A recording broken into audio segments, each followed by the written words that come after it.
నిన్న భారతదేశంలో ఒక పండగ, గొప్ప పండగ. అదేనండి పుతిన్ రాక.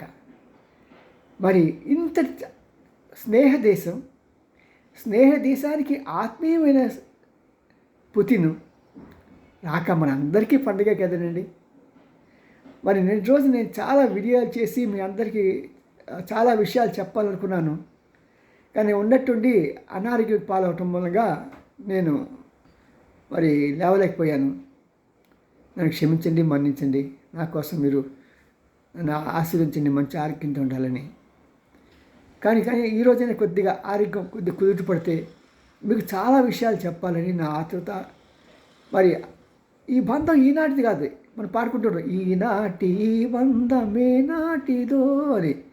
ఈనాటి బంధం ఈరోజు పుతిన్తో వచ్చింది కాదండి. ఆనాడు రాజ్ కపూర్ సినిమాలు తీసినప్పుడు మేరా జూటా జపానీ అని పాడినప్పటి నుంచి ఆ పాట రష్యాలో ప్రతి ఒక్కరు పాడుకుంటే ఇప్పటికీ మనం పాడటం మర్చిపోయాం, మన రాజ్ కపూర్ని మర్చిపోయాం. కానీ మన యువతానికి ఎవరు రాజ్ కపూర్ తెలియదు.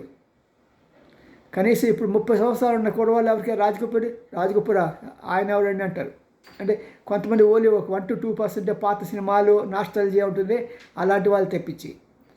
మరి ఇప్పటికీ అక్కడ యువతరం కూడా మన రాజ్ కపూర్ని, మన ఇండియన్ సినిమాల్ని ఎంతో ప్రేమిస్తారు, ఎంతో సరదాగా ఉంటారు. అన్నిటికన్నా ముందంటే వాళ్ళు ఇండియన్స్ని పెళ్లి చేసుకోవాలని ఎంతో ఇష్టపడతారు. ఎందుకంటే వారు ఒకే భార్యతో ఉంటారు, వారు క్రమశిక్షణ గల వాళ్ళు అని. అలాంటి దేశానికి వచ్చిన మన ప్రియతమ నాయకుడు పుతిన్ గురించి చాలా చెప్పాలని అనుకున్నా, కానీ మరి ఆరోగ్యం బాగుండక చేయలేదు. మరి ఈరోజే నాకు కొద్దిగా ఆరోగ్యం బాగుంటే నేను కొన్ని విషయాలు మీతో పంచుకోవాలని భావిస్తాను. మరి సెలవండి, నన్ను ఒకసారి క్షమించండి. నా ఆరోగ్యం కోసం మీరు అందరూ కూడా దేవుని ప్రార్థించండి. Bye. CVR Ramji, senior journalist, గుడిగంట TV9. బాయ్.